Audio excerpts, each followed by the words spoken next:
we're the children of immigrants. We're trying to kind of just better ourselves and send our kids to school and whatever, and kind of and better the next generation. Yeah.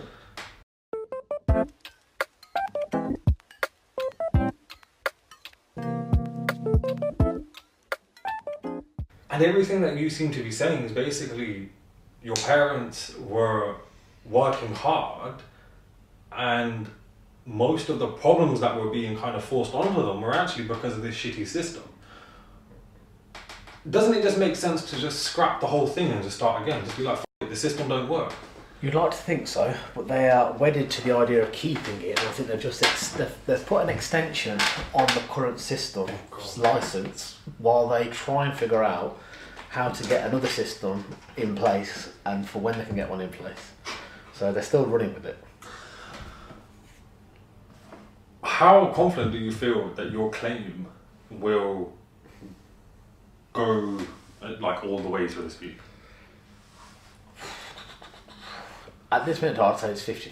You have to, and that's because, unfortunately, Dad wasn't educated, but he wasn't thick either. Yeah. He also, I can remember my first meeting with the accountant, with my dad, to go through the accounts, and he asked something. I thought, he's been doing this for years.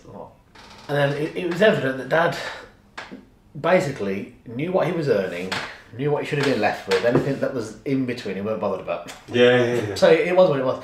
So when I was getting ready to have the conversation with the banks about, okay, right, so we haven't borrowed anything since God knows how long, we want to renovate the shop. Yeah. So this was in 2013, so it would have been 2011 we started. Cool. And it was literally the house, the shop, nothing had been touched since 1982. Oh wow! So it was literally everything was the same, with the exception of in 2001, we painted and decorated the flat. Okay. That was it. And the furniture you see now is the same. Oh wow! From then. No way! Seriously. That's very well looked after. Exactly. Yeah. Right. So then, the shop had nothing since 1982. It had a couple of new fridges in, and that was it. So where it's all bricked up now at the front, that was all glass open. You have to put posters on it and all sorts. And then there was asbestos in the tiles and the floor. It was everything. Oh wow! So this is like proper old school. Yeah. So when I went to the bank manager said, right, he asked me all these questions. I ain't got a clue what you're doing. So I went back to the accountant, and I re-educated myself. There's certain things we changed the way we did, and this is why Dad wouldn't have kept his record of what he put in. Mum said, I need this much. There you go. And that's where you can't. This is where people are going to have the problem of operating like that. Yeah.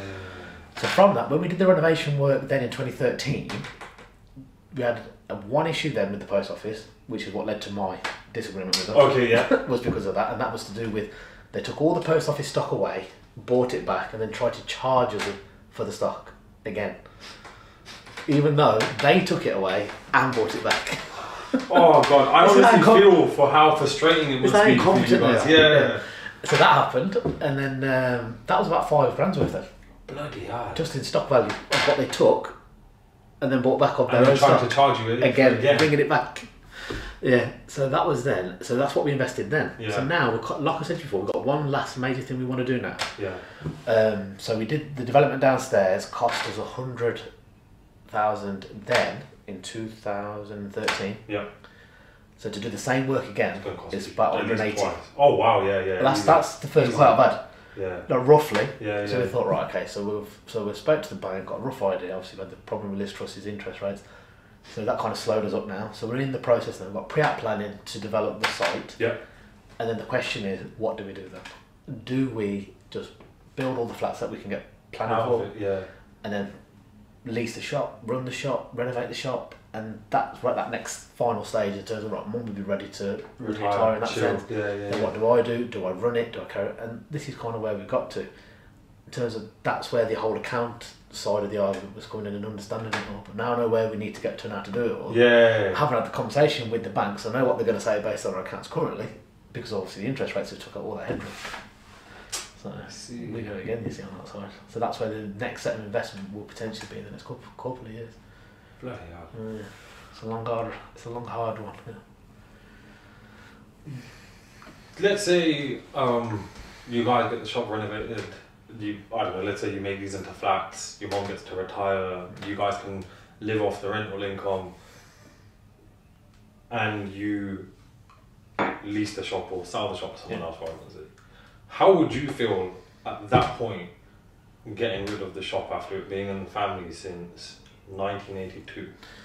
And actually, it's probably, I think, for you, part and parcel of who you are, because you were born into it, you've lived it, you've seen your parents go through it, you've come into it. I had this conversation with my friend earlier, just literally about the business development side of stuff, because he's just reinvesting in his business, and he was thinking about, obviously, I need to do this, and he said, so just do all your development stuff first, then come to me, we'll have a chat, I'll show you what we've done, what we're going to do.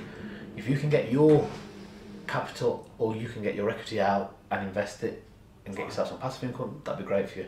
But this is how we're going to do ours, and you might be able to do the same thing.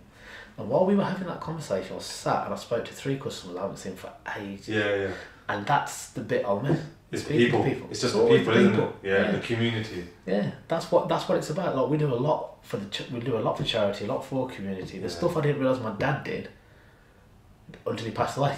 Yeah, and then people come up to you and they're like, oh, your dad did this for me, and all that sort of stuff. So we've carried all that stuff on anyway. And we're lucky that with the shop we get access to a charity fund. We've just give, I think this year we give about $3,500 out in grants through the charity scheme. Nice.